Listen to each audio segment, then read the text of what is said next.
Welcome to the Starlight Ballroom. Hey!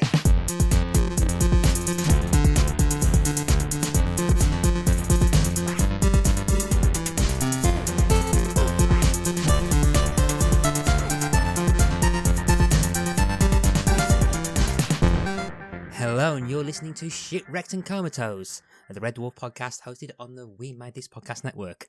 I am not your host, Kurt North, and neither am I the host, Mark Adams. No, this is Matt Latham. This is the good-looking one out the lot. And they've finally given me the keys to Starbug. I am now driving the ship.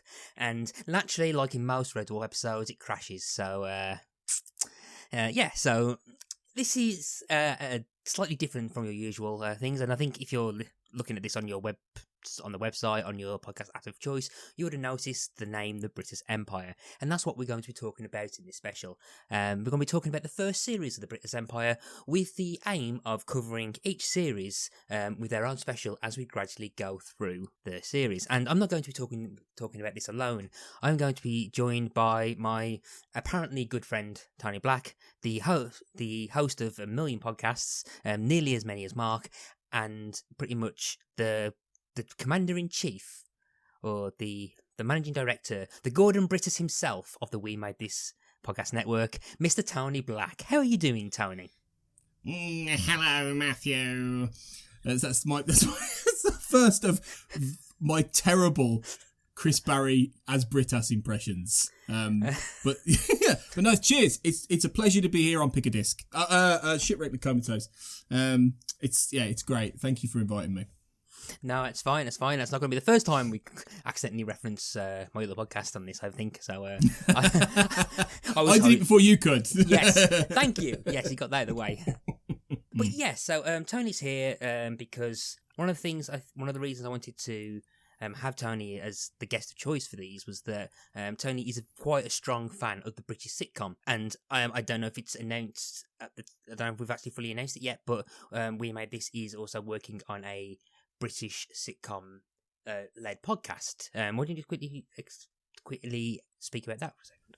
Well, this is actually quite possibly a Shipwrecked and Comatose exclusive, because anyone who does listen to any We Made This shows, or I'm guessing if you like Shipwrecked and Comatose, you like comedies, you like British comedies, so you might be interested in You Have Been Watching, which I am co-hosting with a great guy who has actually a bit of a connection to Red Dwarf, which we may well find out more about on this podcast in time, called Rob Turnbull. And we are looking at British sitcoms in quite some level of depth, a combination of different focuses on specific shows, such as Fawlty Towers or The Office, the UK one, and then deep dives into particular topics. So things like weird 90s sitcoms from on Channel 4 and things like that, or the writing career of people like Roy Clark, who did things like Last of the Summer Wine and Keeping Up Appearances. So we're going to cover quite a bit of a spectrum, and we've recorded a couple of episodes, and it's great fun, I have to say. Well, that's really presumptuous of me. We think it was great fun. We've certainly enjoyed recording it. Whether you think it's fun to listen to, we'll see. But we will announce it properly soon. Until we don't quite know when it's going to air, but we're hopeful it will be at some point this summer, and then we'll trickle episodes out. So definitely keep your eye out for it. It's called You Have Been Watching, and you'll be able to find it on the We Made This Podcast network very soon. Yeah, I'm so looking forward to that. I can't wait to see what happens with that, because it's an idea that's been bandied around for ages. And again, I think if you I'm assuming if you've listened to this and you haven't turned it off already because I'm neither Kurt or Mark, and you're still listening to this, then you'll definitely like You Have Been Watching, because I'm not on that one yet.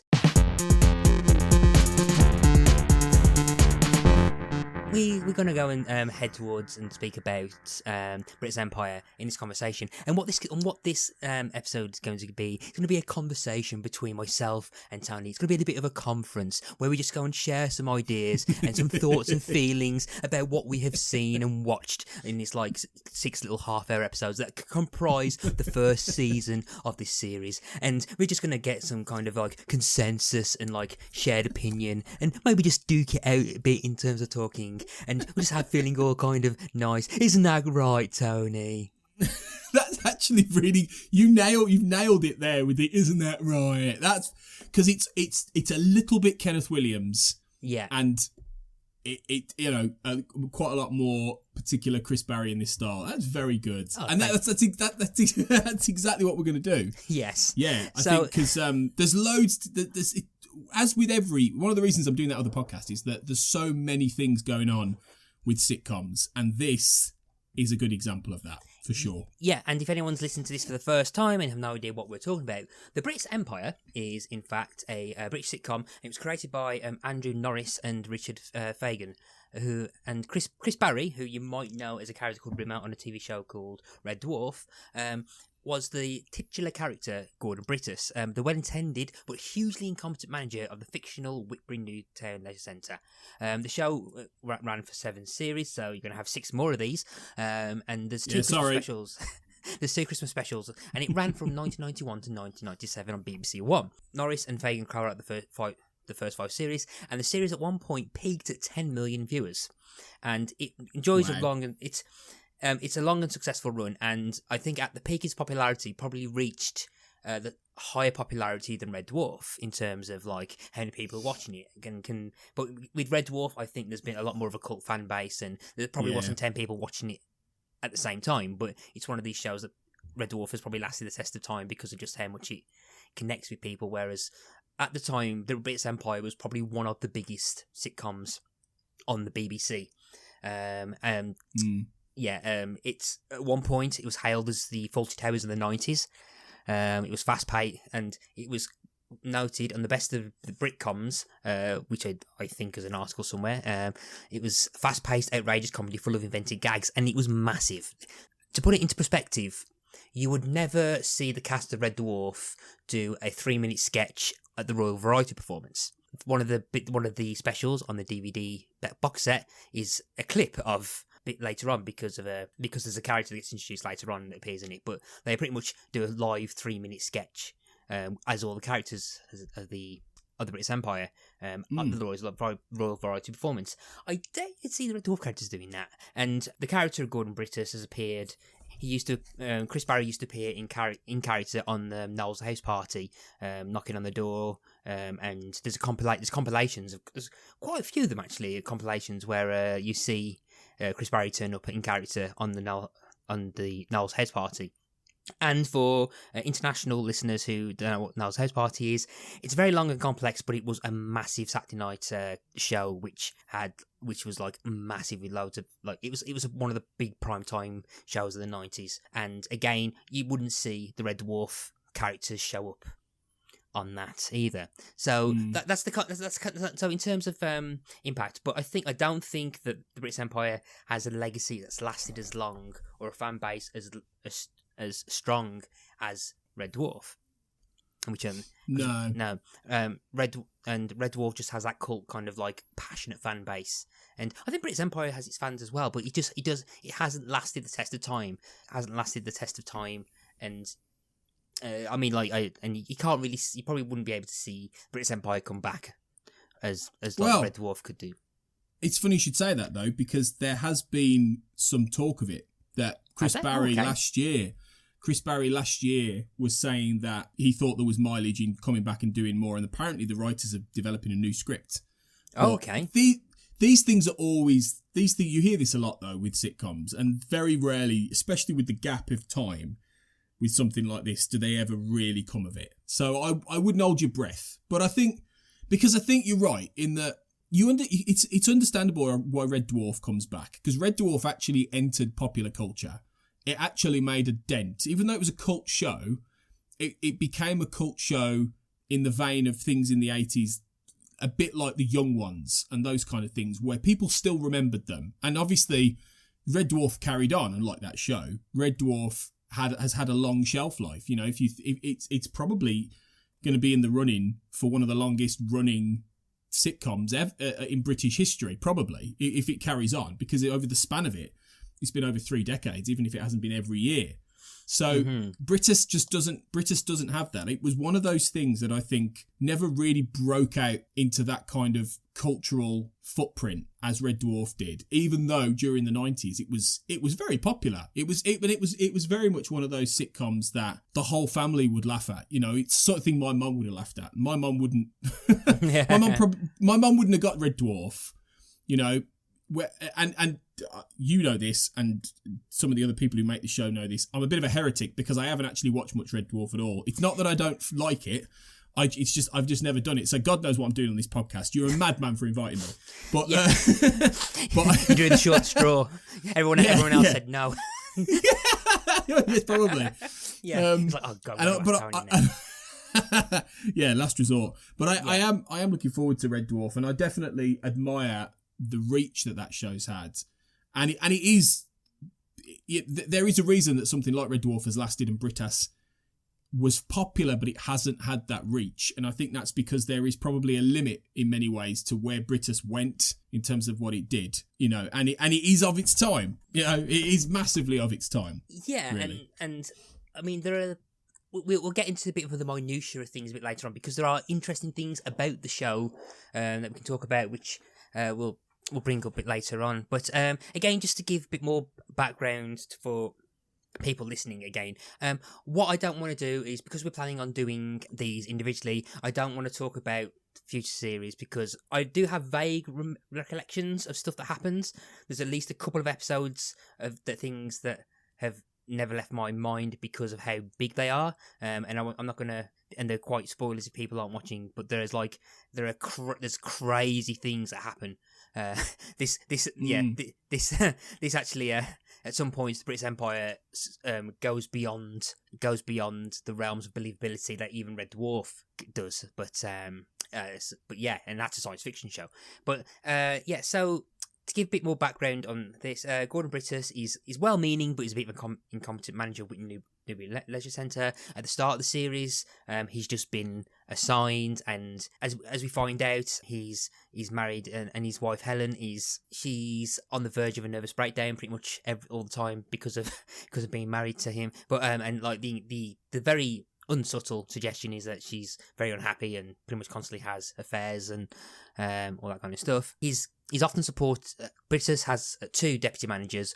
One, Laura, who is deputy manager dry, which I think is like, from what I gather, it just means that she's in charge of all the dry stuff, like all the tennis courts and the badminton squash courts and all the gym stuff. And you got Colin, who's deputy manager wet, who I believe, which I'm assuming just means that he's just like in charge of the pool. But and then there are several different employees. Then you have Tim and Gavin, who are kind of just attendants there, and we'll talk about them in a bit more detail later on. There's the very wild Linda, who I think almost has a sentence throughout the whole of the first series, and there's Angie, who is his secretary, who again hardly has anything to do in the series, but then something happens later on which we won't get into again because of spoilers and stuff. So I think that is the majority of the cast. Oh no, and also there's the receptionist, Carol, who again, someone else who looks like she's on the verge of a nervous breakdown, has found out her husband's cheating on her, and then has her newborn children living in the drawers of reception. So just to give you an idea of the tone that this series has. Have I missed anyone? I don't think so. I think you've pretty much covered the regulars pretty succinctly there, yeah. Yeah, so the general idea is that Brittas is supposed to be like well-meaning, but then he's a stickler for all the rules. He's like he seems to be like really into bureaucracy and like wanting to be a leader and stuff. But people just find him really annoying, and because he's too into it, and he can't read social cues almost, social cues, and kind of has a strange idea of himself that's not fully true. And the comedy comes from how he interacts with all these people who are bouncing off him and all that, and hilarity that ensues afterwards. As we think, because we're not going to go through episode by episode, we are talking about the series this first series in general. What were your initial thoughts after? I'm assuming this was not the first time you watched it, or? It's hard to say, because it's been so long since I've watched it. I really enjoyed it when I was young, back in the 90s as a teenager, but I won't have watched it since then, and I can't remember particularly specific episodes, probably in the same way you do. I remember the tone of it, I remember characters, and so there were familiar aspects to it straight away. But I don't know if I have seen this season before, actually. It's quite possible I haven't, because my memories of the show are definitely further down the line. There's one or two characters who aren't in this season that I remember, and I was a bit like, where's that character? Like, they're not in this yet. So it's funny. I think, well, actually, it's not particularly. That's right. So this is the thing.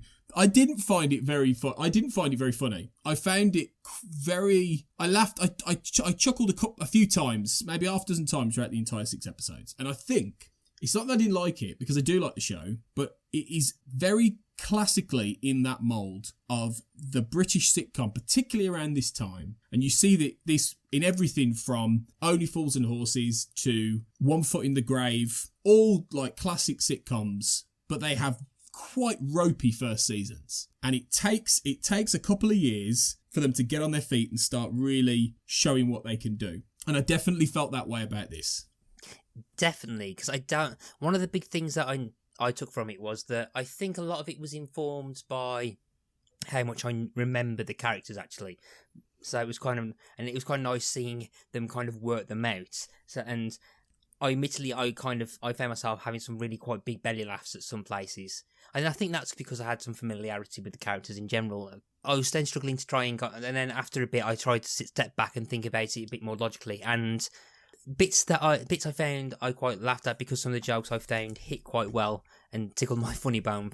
But in terms of structure and how the characters and the premise is formed, I think there are actually a lot of rough ideas they haven't quite nailed properly yet. And there are shades in which the roles of what the characters should be in regards to how they revolve around Brittas, and they only start showing up in like the last episode of stuff, in the last episode of the series. Now, for example, Julia St. John plays Laura. Now, Julia St. John is the only other actress aside from Chris Barrie who is billed on the actual DVDs, and so Laura's given like this like key role, and from what I remember, she's supposed to be the straight character to Gordon Brittas, and I don't think the series gets her correct until she has this quite good scene at the very end of the series, in the end of the first series, where Brittas is in a hospital bed, where she says that she believes that he's actually kind-hearted and has the right intentions, but the complete opposite approach to executing those intentions. But then doesn't get the chance to kind of bounce off her straight man characteristics against his buffoonery or his comic sensibilities, so to speak. And that should really have been kind of established in the first episode, whereas like throughout the series you get bits where it doesn't really click on how I remember the character. There's a bit in the second episode where I think through a series of errors or a series of situations, Brittas ends up inadvertently causing the electrocution of one of Laura's friends or romantic interests or whatever, and there's a bit where she gets kind of really hostile towards him, and I can't remember her ever being like that anywhere else. So you can kind of see that they don't fully figured out how the characters or the cast work around him yet. I feel like they know the basic archetypes, because one of the things that's been pointed out is that Brittas is very much in the mould of that traditional sitcom character, described as an incompetent in charge of others. So you're talking about people like Captain Mainwaring from Dad's Army, Captain Peacock from Are You Being Served? They're these kind of imperious... It's interesting because they're all these kind of imperious colonial characters who are just buffoons, but they actually think that they're very serious, and they take everything very seriously, and they're very intense, and they're just idiots, and they keep getting shown up for who they are. Brittas is along similar lines. He's not necessarily as hard in some ways as they are, or as colonial, but there is that level of, Brittas. Well, for him, it's that he's an absolute sort of ultra Jobsworth kind of technocrat in what he does. Yeah. But then Laura is very much if you're using the Dad's Army comparison, she's the Wilson. She's John the Measurer in that, but very early on in Dad's Army, you understood the dynamic between Mannering and Wilson. Wilson was the deadpan sort of, guy opposite him. Whereas it's not quite been figured out yet with Laura, you're right. And I really think it's one of those examples. And again, you see this in all the different shows that I mentioned before and lots more. Usually they have the basics on paper, but it takes the actors to really gel with the characters, and then they write into those characteristics. And I think they wrote into Julia St. John. And I think the only two characters I think that are fully there, by and large, is Brittas. No, tell a lie, 3. I think there's 3 characters who are pretty much fully there. Brittas, Carol, and Colin. I think those 3, you can see, they're not really much different throughout the whole series, to be honest. Everyone else is sort of being figured out, and you see aspects of them. But then really, Brittas, Carol, and Colin are probably the 3 key comedy characters in the whole show. I mean, you could argue that Helen is, but they haven't quite got her yet, because eventually Pippa Haywood goes fucking off a rocker, as the show goes on, and she becomes increasingly neurotic and bonkers. And she's brilliant at that. I mean, you saw her do that fantastically then in Green Wing, where she kind of just took a lot of that character and just did it again in that show. But they need to write into the actors, and I think that's something that definitely happens. And I don't know if it happens in season 2. We'll find out, if it happens fairly quickly, but it's definitely not quite there yet with this. Yeah, I can see that. And I think, again, I don't think the roles of how the characters that interact with Brittas were solidified across the whole of the ensemble. Because I was trying to figure out Colin's role, and I think Colin is possibly representative of the type of character that would actually get on Brittas's nerves. And because I think Brittas is someone who sees himself as getting on with everyone. But I think there's supposed to be someone in the cast who tests that. But it happens to be the one character who's absolutely devoted to him in terms of who actually would treat him with the respect that he wants to be seen by everyone else. He's Pike. Colin's Pike. If you go back to Dad's Army again, it's that whole... he wants to please me. Oh, Mr. Brittas, he wants to please you all the time. And he's like, oh, Colin. But I think it's quite interesting that, I think it's not, it's like 95% there, where like the one character who actually treats him with respect that Brittas wants the respect of, if that makes sense, is the type of character that would actually push Brittas's buttons. And that's and I quite like the dynamic between them for that, in terms of like, well, you do have one member of staff that doesn't treat you like an idiot, but you don't treat him with respect. So it's but Colin's one of the characters that's always stuck in my head as well. So he's visually stands out. He's got I can't remember if it's this series or not, but he has like a yellow cardigan which makes him stand out towards the turquoise of. I think there's a turquoise blazer of... That's not turquoise. They put like a dark blue blazer that Brittas wears. You have the kind of dark blue like hoodie that Laura always constantly wears. Then you have the very aqua colour blending of the rest of the staff. So Colin does have like a kind of unique visual look to him, but he always looks kind of dirty anyway, and he visually stands out. Yeah.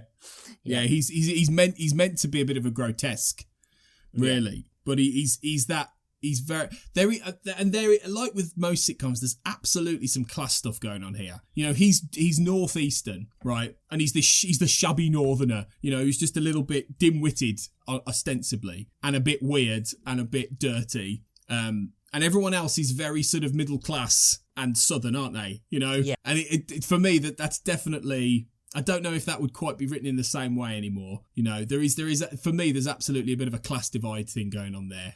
Yeah, definitely. Yeah, and I don't think the class divide is as big in this series as it would be for other series. No, definitely. Yeah. And I'm pretty sure that the class divide is something that I'm pretty sure you've written about in the past, or at least as made reference to somewhere. Or the north-south divide, at least. That the difference between those two sort of British subcultures in a way. And it's because it's very much that kind of the Brittas Empire is very much that Southern British BBC sitcom style of comedy. You know, Yes. It's not really. It doesn't ever feel like it's placed anywhere in particular. It doesn't have a particularly definitive location like you would get with, say, Only Fools and Horses, which is very London, you know, or you would get with Rab C. Nesbitt, which is very Scottish, you know, or whatever. It doesn't really have that place, that sense of place necessarily. Yeah. So and that's probably intentional. Yeah, I think the closest geographic location we get, I think, and I can't remember if it was actually on screen or whether it's referenced in a future series. So forgive me if is that I think he recently trained at Aldershot, which I believe is within Hampshire. So Kent. Aldershot is in a town in the Rushmore district of Hampshire. So it is on. Ah, okay. So right. I stand corrected. I always thought it was, but yeah, again, I mean, no offense to anyone in Hampshire, but like, does Aldershot really stand out like to anyone? Is it one of those places where you go, oh, you're from Aldershot? No, you just don't. Just not, is it? It's not one of those kind of places. Sorry for all the Aldershot listeners. I've just said your town is boring, but you know, prove me wrong. Come at me. But yeah. So going through the rest of the cast then, before we go back to talking about it in general, Tim and Gavin is one of the elements that I think when I first watched it, I never fully clocked on of what it was until I was much older when rewatching it, and rewatching the first series, I thought that it was a lot more subtle than it actually is. But considering this was 1991, the characters of Gavin and Tim are actually a couple, so they're two men in a relationship, and it's not explicitly said that they're gay, but I do think that for the purpose of representation, I think it is revealed that Tim is bisexual in a future series. So, and the reason I mention that now is that you have a bisexual character and a gay character in a BBC One primetime sitcom in January 1991. And neither of them are a caricature that you would get. So you don't have James Dreyfus in Gimme Gimme Gimme. It's not John Inman. It's not your stereotypical gay character that you would expect, that you would be seeing at this time. I mean, 10 years down the line, you'll have in Coupling. There's an episode where I think Jane tries to seduce a gay man, and again he dips into your stereotypical camp effeminate gay character archetype that you have. Here you have two characters that don't dip into that, and which for me I think is quite amazing in the 90s. Well, I mean, I in a way, I hesitate to be too authoritative on this because I'm not a gay man. You're not a gay man, and we don't know how this would be approached by the LGBTQ community, particularly now. But I would say, from the outside perspective, that there's two ways to look at it. I think the one way to look at it is, are they really being written as gay characters, or is it that very sort of old school, we're two men and we live together, you know, kind of thing, in that there's not really, there's a suggestion of homosexuality, but it's all very, you know, like two male friends, a bit Cliff Richardy, you know, that whole thing, the whole Bachelor Boy thing. Or is it actually quite good in the idea that it doesn't make them stereotypes, as you say, it doesn't make them caricatures, and it doesn't even necessarily massively draw attention to it all the time, which is great. You know, ultimately that's surely where we want to get to with fiction, with storytelling, and with representation, that it's not a something to stick out as an other, you know, as something abnormal. So I suppose I'm sort of caught between the two, because I'm not entirely convinced that the BBC in the 90s were that progressive. But at the same time, I mean, at the same time, it's better than you would have had for most of the time. I mean, that in terms of a base level, I was quite surprised at how it was represented. However, later in the series, they do kind of verge into more stereotypes, and again, as two straight men being obviously the authority, I decided, you know what, I'll go and speak to Mark. I asked Mark to watch the first series, So Mark Adams, one of your regular hosts, and out gay man for several decades now. I asked him for his opinions because, again, he said we're not the authority, so I would rather get his opinion on how Gavin and Tim relationship was developed. And I'll read out what he sent me. So, okay, some thoughts on Tim and Gavin. The show must be championed for the first ever sympathetic, openly gay couple on a British sitcom. As a kid, I didn't spot that they were a couple like you didn't, but it's hardly subtle. But it then goes on, I was disappointed that the stereotype of gay men cheating or promiscuity appeared so early in episode 2. I feel that Brittas' obliviousness is actually pretty accurate and indicative of the time. It's not that he's homophobic, it's that he's completely aware of the situation through his own experience and encountering of any gay people. But he only watched the first 3 episodes. So, and because there's a bit in episode 6 which I kind of want to talk about because it kind of damages premise as a character in a way, and it's manipulative to get to the plot. But we'll talk about that in a second. So Brittas has a conversation with Gavin about Tim, and he raises suspicions that Tim is a bit, and kind of does that kind of cringeworthy kind of like eyebrow raise, and then basically suggests that he'll be hanging around the changing rooms in the showers and perving, which not really a good look for a British sitcom, if I'm honest, or a character. And to quote Mark, it made my skin crawl, but I've seen worse homophobia in Only Fools and Horses. Yeah, oh God, yeah. I mean, that is a whole other conversation, and it's something we might get into on my other show. Yeah, but Only Fools is really homophobic now. I mean, when you look back at it, and it's got actual slurs in, proper slurs, and watching that back now really makes you wince. If you're the kind of person who finds this problematic, i.e., not a twat, then.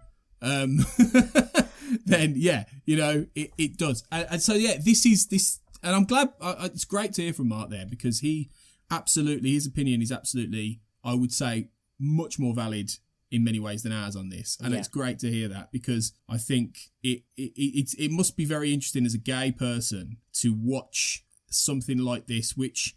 I'd love to speak to the writers about it, to be honest, and find out more because I'd love to know what their perspective was in what they were trying to do, whether this was intentional, whether it was accidental, whether it was just they were really trying to push the envelope in the limited way they could at a time when you just didn't see this. Like it just didn't exist in the BBC's, field of vision. In these kind of ways. But Russell Porter, who plays Tim, is a gay man himself, and there's an article I think on thegayuk.com where he speaks to them and he says that he believes that him and Gavin will be together 20 years down the line, and he says that at the time, I didn't get the sense of how important it would be. As a gay man myself, I wanted to, as much as you can in Fast, be fair to the characters.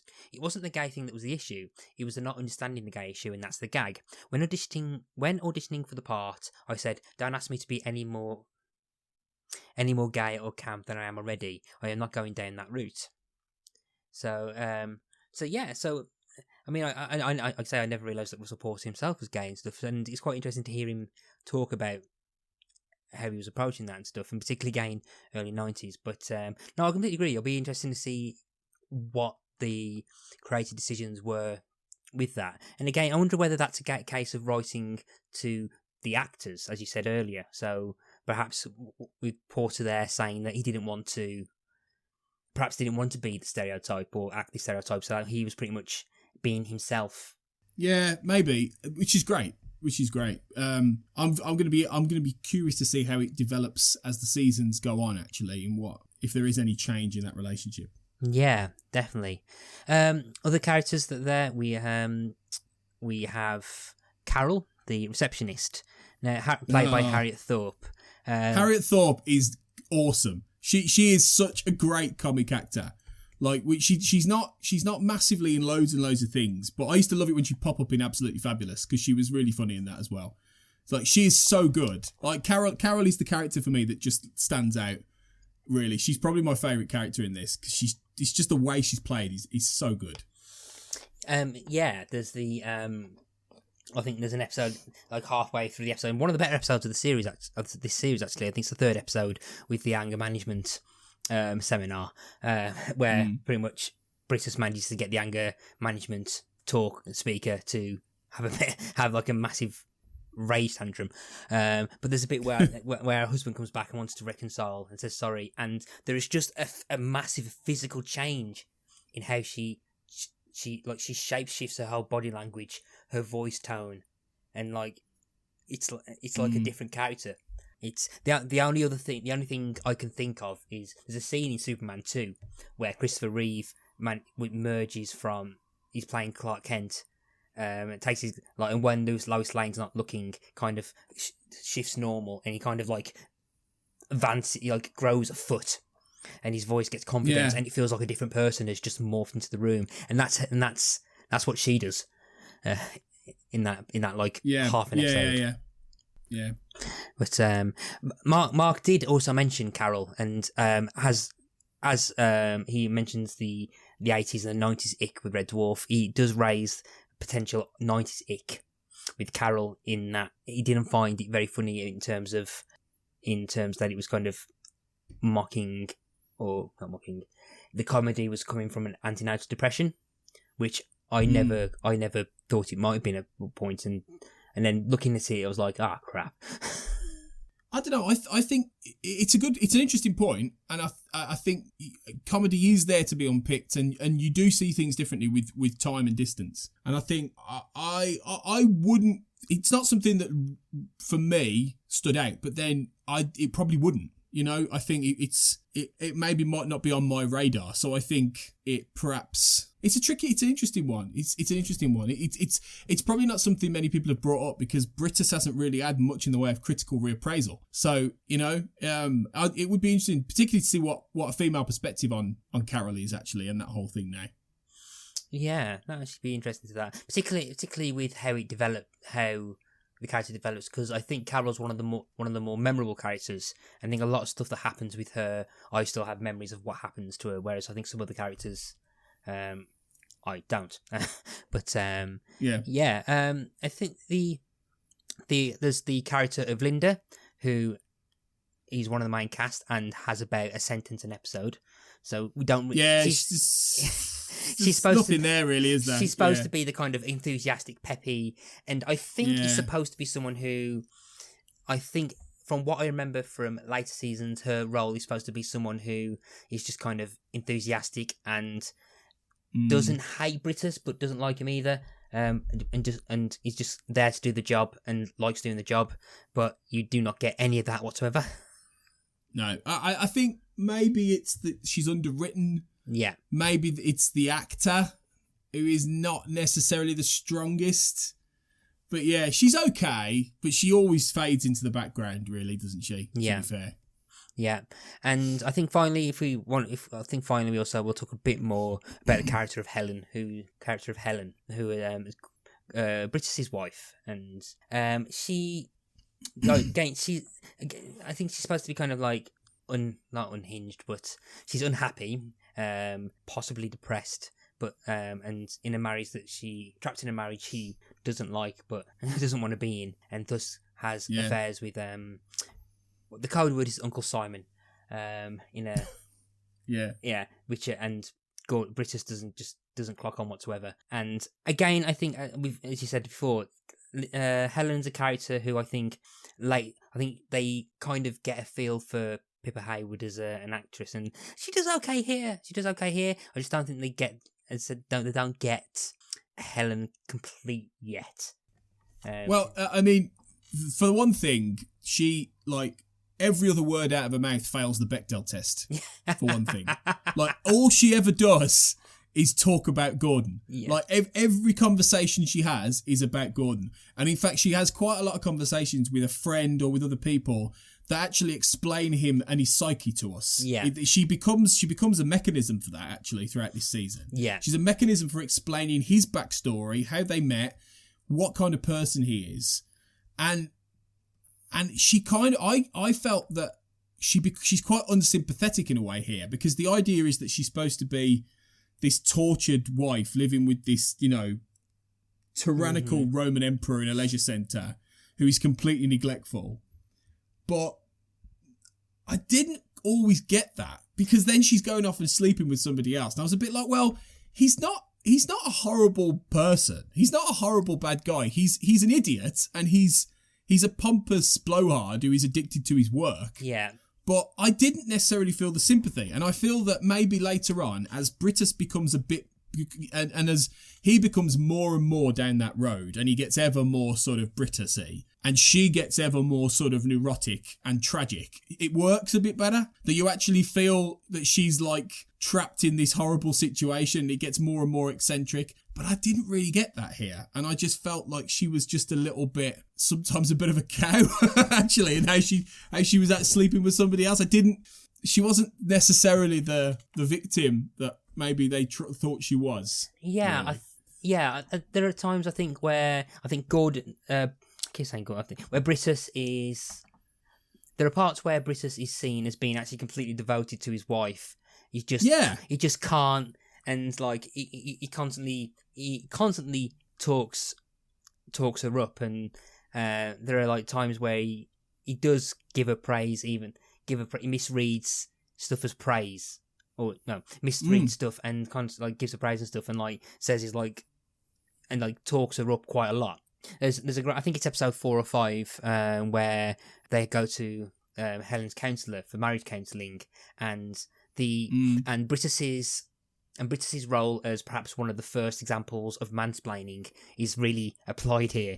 He's the principal mansplainer, actually, when you think about it, but the unmalicious mansplainer. Yeah. Where he doesn't realise what he's doing. He's got no kind of self-awareness. No. Where so like whenever they mention the counsellor tries to speak to Helen, he answers for her and stuff, and you get some sympathy for her back. You get some sympathy there, but in that, But you do get that impression. You can kind of get that impression of how much he kind of misreads what he should be doing with his relationship and stuff. But I think she's there. The sketch of the character's there, and what they're trying to do with that is there. The idea that she's married to this man, and she says it in one of the episodes that he wasn't always like this. When they were younger, and this happens so often when you get these. You'll introduce a sitcom scenario, and it's a marriage or a relationship, and it's at a particular stage where one of them. There's another good example of this, one that actually is quite similar, is The Thin Blue Line. Have you seen The Thin Blue Line with Rowan Atkinson? Yes. The relationship between his character, Raymond Fowler, in that, and his partner, I can't remember her name now, the character. But yeah, it's a very, very similar dynamic. He's oblivious, he's dedicated to his work. She wants passion, she wants romance, she wants him to love her, and he completely misses it all the time. And that's where the comedy comes from. It's slightly different in that show, but it's a similar idea, and you get it in a lot of shows, and I think it's a good comedy idea, and Brittas does. The show does get to that. It does much more with that, and it's much better as time goes on. But at the beginning, like a lot of the things in the show, it is an outline, and it's not fully shaded in. And again, I think it's the characters. I think the characters bring it out, and you see it in some of those scenes. You see it in the counselling scene, which is a good example of where you do feel a bit for Helen, because he is quite bullish and old school, and he is talking for his wife and all those kind of things. But yeah, I think it takes a while for them to get to that point where it fully clicks together. Yeah, they also completely steal, or it's either a reference or they steal completely nearly word for word a joke from Red Dwarf. So okay, well that's got to be done, isn't it? If it's Chris Barrie. Right, I'm going to read to you the quote from Red Dwarf, and you'll get it. Keep that scene in mind. So, Rimmer, I used to be with the Samaritans. Lister, I know, for one morning. Well, I couldn't take it anymore. I don't blame you. You spoke to 5 people and they all committed suicide. I wouldn't mind, but one was the wrong number. He only phoned up for the cricket scores. which exactly is very similar to the conversation that Helen has with the psychiatrist, where because he mentions he worked with Samaritans, and then when they're on their own, he goes, "He worked for the Samaritans." Oh yeah, he only worked for one day. 5 Samaritans, five people found of committing suicide, but only one of them was the wrong number. Yeah, it's the exact same joke.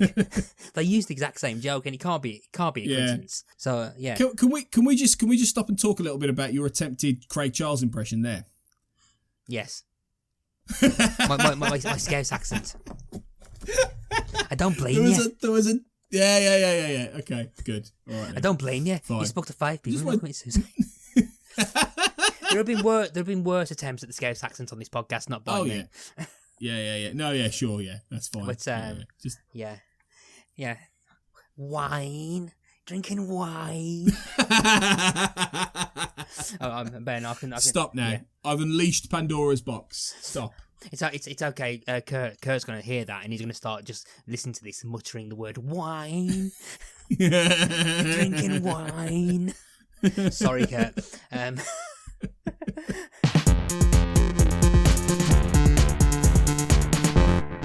terms of things overall and Brittas as a character, and a bit more into him and stuff, is that, as you said, you can easily compare him to other British characters in sitcom history. There's, for example, if you compare him to Rimmer, which I know, a character that I know you're all familiar with, Tony, as you said earlier. I've watched enough of it to know what the character's like. Don't worry, I've got a good idea. Yeah, don't worry. Yeah. So there's a common thread in that they can both be self-serving, but I do think that Brittas has a lot more. Brittas has, if not selfless, a more positive and more noble idea of what that self-serving means. So I've always thought if a child went up to both characters and they said that they were their inspiration, I believe it would probably make both characters' days. However, I think Brittas would care about the well-being of that person that said to him, and whereas Rimmer would just think that Rimmer wouldn't. Rimmer would just go, "Oh yeah, that was me," and just not bother, and then forget the person and forget the kid's name. Like a second later, whereas Brittas, Brittas, I think would be like the people, those teachers who keep saying, "Oh, please let me know how you're getting on," and would it be if it'd be 20 years, and then if they turned up, Brittas would remember everything that he remembers about that person that said that to him, whereas Rimmer would probably just forget it ever happened. So it's that kind, which I think is interesting when you compare them both of them as well. Whereas when you got the more noble character of Brittas, the more realistic character is Rimmer. Probably the more tragic character as well. So so I think Brittas is he's an archetype dialed up for comic effect. You know, he's not a real person. I mean, and that's the thing. It's like, this is where I think Brittas Empire, and maybe it's one of the reasons why it hasn't necessarily stood the test of time in the same way as some of the other mainstays of comedy, in that I don't, and I might be proven wrong with this because it's been a while, but I don't really necessarily think he has that level of grounded sort of reality to him that you would see in a Del Boy or you would see in a Victor Meldrew, where even though they're often in heightened comedy scenarios, there is either a tragedy to them or there is a real genuine aspect. Yes, okay, there are people like Brittas. There are these imperious, slightly pompous do-gooders who also just run staff in a really sort of self-oblivious way. And there is absolutely connective tissue between this and David Brent in The Office. Yes, I want because there really is, because you can definitely see the same kind of archetypes and things going on. There's probably even a bit of Alan Partridge in Brittas as well, Brittas in Alan Partridge, I should say, because Brittas came first. So there are definite sort of inspirations and things that I think people would have seen this kind of character, but he's not real. And I think that's the whole thing, in that the reason I don't think this season works as well is that they haven't yet figured out that fully, and there are moments of this, but they haven't yet figured out that because Brittas is hyper real, the show can be. And then later on, as it goes on, it becomes increasingly bonkers. Yes. And it can do it, it can do it because it might as well be a parallel universe sometimes. Oh, yeah. And there are moments of it in this season, but they haven't quite figured that out yet. Oh, there are. I don't want to spoil it for anyone if anyone's listening to this thinking, oh, okay, and perhaps want to watch a few more beyond this. Don't want to spoil it, but there's a specific development that always stay with me, and that is so bonkers. It's what I was alluding to before. It's so bonkers, and how they resolve it is frankly ridiculous. That it puts Brittas Empire on a whole nother level in terms of the reality of it. And as I was saying earlier, I mean, if you compare again, it reaches levels of like comic fantasy in places. Where totally. It's absurdity. It's not completely absurdity, so it doesn't evolve into like Family Guy, or it doesn't evolve into like Family Guy style like absurdity. But there are kind of like moments in the comedy here that just are too absurd that Red Dwarf wouldn't touch. Red Dwarf, as much as it's a science fiction show, has elements, is kind of grounded in that you could theoretically think that with science, things in Red Dwarf could actually happen.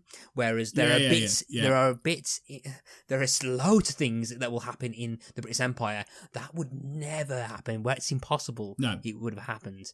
I'm hoping you know which thing I'm talking about because it's a massive thing that happens. I might have an idea, but don't spoil it because I'm looking forward to rediscovering some of this bit fresh myself. So I've got an idea. It doesn't happen for a while yet, but yeah. So and I think one of the last things I want to talk about as well, you brought up, is that there are a lot of parallels to like David Brent, in terms of that. But again with The Office, because at the time of recording and probably the time of airing as well, you've just started on your own kind of like writing blog, going through the episodes of the UK Office and dissect and they're fascinating reads. I fully recommend listening to them because they are pretty much devoted to the psychology behind David Brent, and it's quite interesting to read that comparing to the characters, because I think there's not really been a comic character and like David Brent, and it'll be very hard to find another one like him.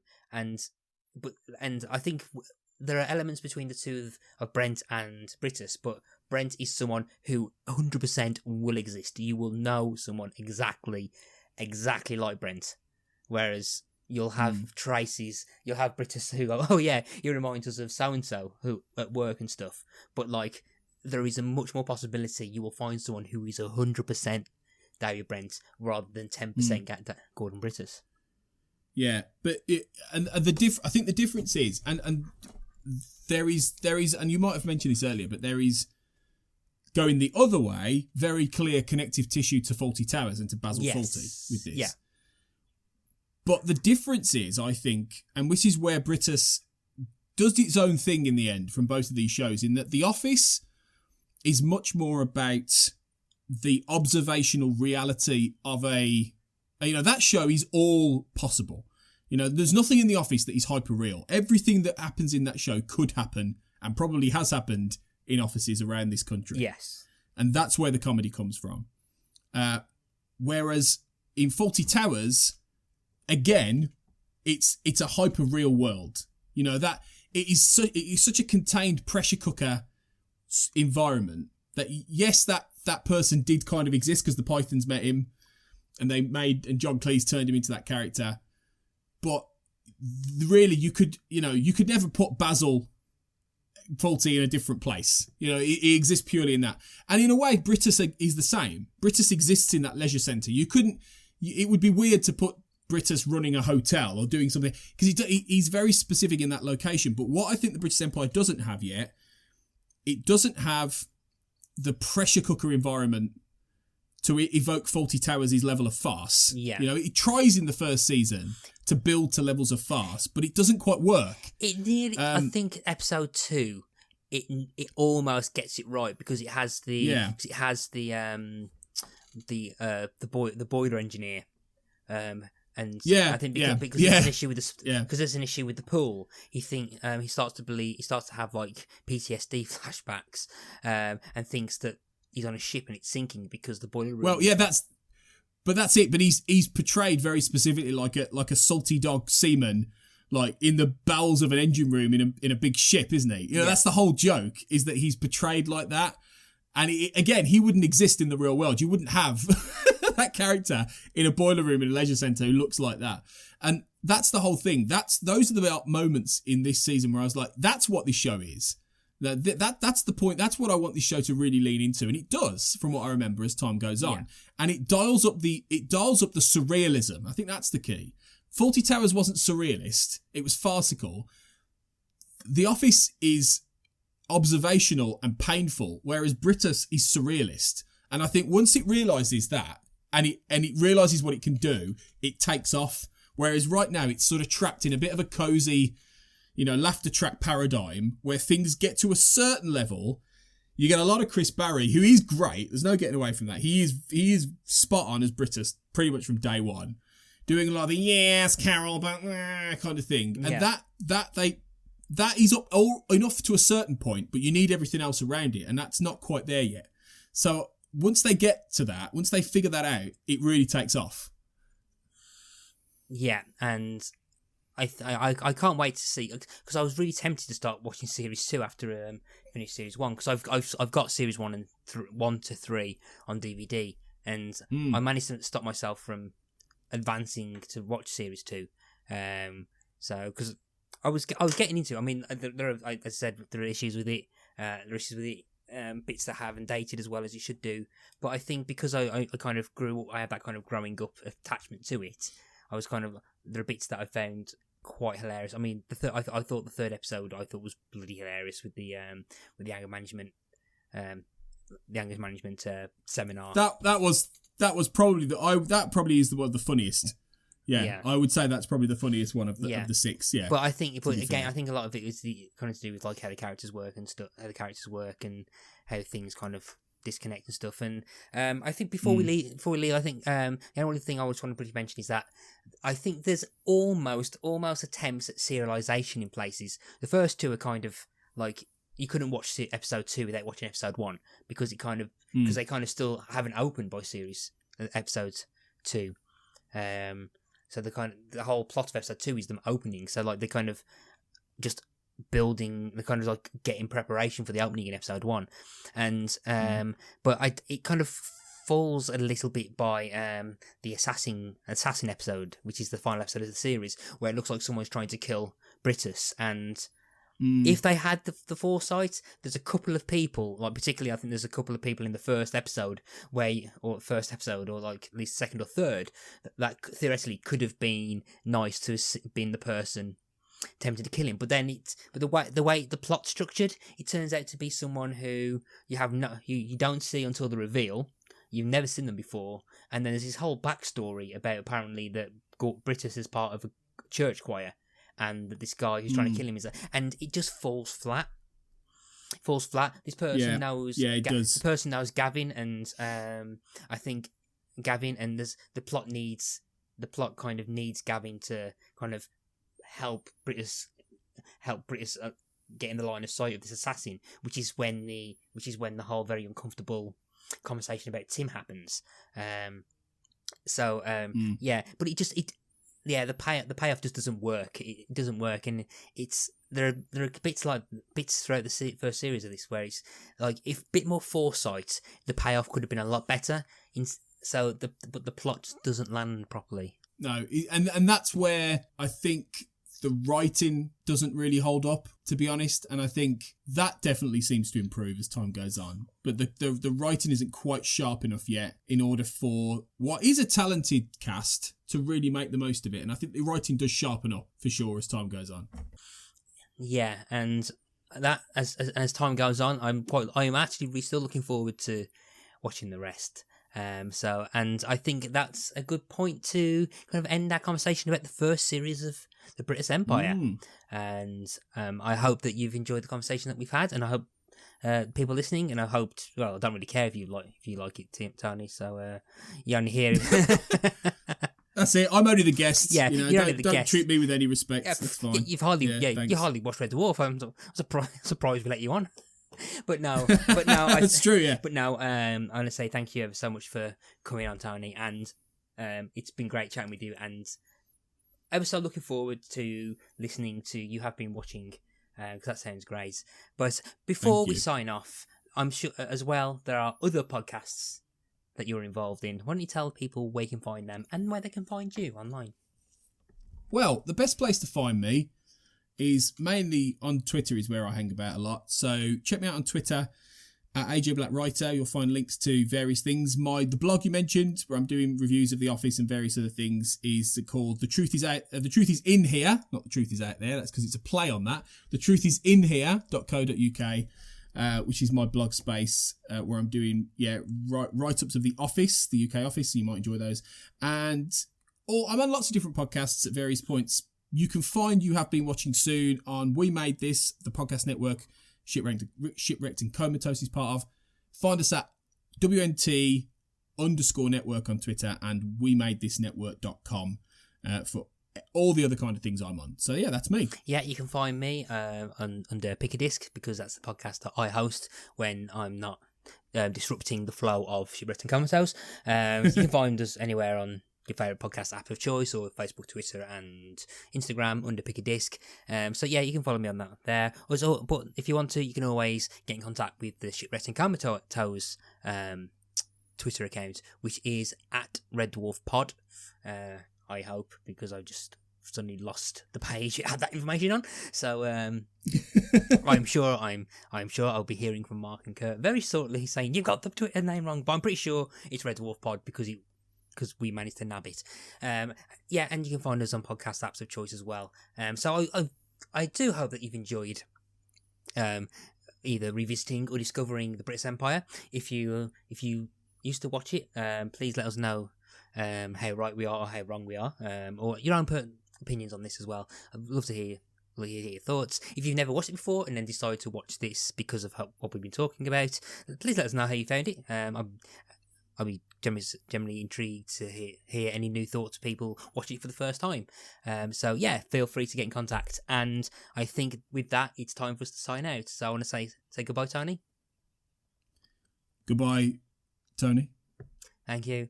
And that's all that's left to say is excellent.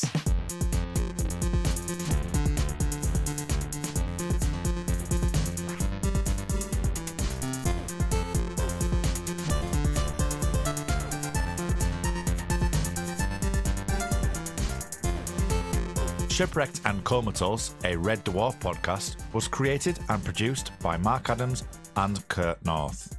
You can find us on Twitter at Red Dwarf Pod, and we are part of the We Made This podcast network, which can be found online at wemadethispod.com or on Twitter at wemadethispod. Hello everyone, this is Tony, Network Chief of We Made This. As you know, our podcast network brings together a brilliant assortment of talent who talk about all kinds of pop culture content, such as the episode you just listened to, or maybe you're just about to listen to. We're not going anywhere, but we'd love to keep the lights on for even longer if you're able to support our network on Patreon. For just £2 a month, you get your name in lights and the satisfaction of knowing you're helping us produce more great audio. And for £3 a month, you'll get your name in lights, but you'll also get access to an exclusive bi-monthly podcast from the We Made This talent pool on podcasting, pop culture, and, well, you tell us. We'll take your suggestions. For less than the price of a coffee per month, you can help keep We Made This going. Just head to patreon.com/We Made This. That's patreon.com/We Made This. And get the ball rolling. Now, back to your scheduled programming. Elsewhere on We Made This. Back to the decade. And then, like you said, Dom Toretto responds with, "Your mistake is thinking you're in the United States. This is Brazil." And then everyone points their guns at him. Great plan. Quite a scene. I love all the guys with armor and tanks are like, "Hey man, it's Whispers to the Rock. This is a lot of heat. We should get out of here." Fuck. Get out of here, man. Oh man. Cerebral Jukebox. I think as I've got older, I don't care what people think of my music taste anymore. I'm happy to admit that, like, I really missed the boat because, like, in the 2000s, I was moody, angsty teen, and I was to Papa Roach and Linkin Park on the daily. And I'd be ashamed to admit that I kind of like Savage Garden and Craig David, and I had this very strange diet. But now I go back and listen to all these like 2000s UK garage tracks, and they were absolutely astounding. Life's milestones. So when I met my wife, we couldn't decide who should go first for having kids. We knew we both wanted to. And so we kind of were up for playing a bit of Russian roulette. Okay. We also, in Canada, we get a year of maternity leave when a baby is born. And so we wanted to each have a baby so that we could have a year together with our whole family and just like get to know each other. And so we opted for that, and we found a known donor that was willing to provide us with some sperm, and we both got pregnant around the same time, and our babies were born 25 days apart. With the same donor? Same donor, yeah. Does that make them twins? We call them twiblings, twin siblings. Brilliant. Brilliant. I love this. Check out all of these shows and more on the We Made This podcast network.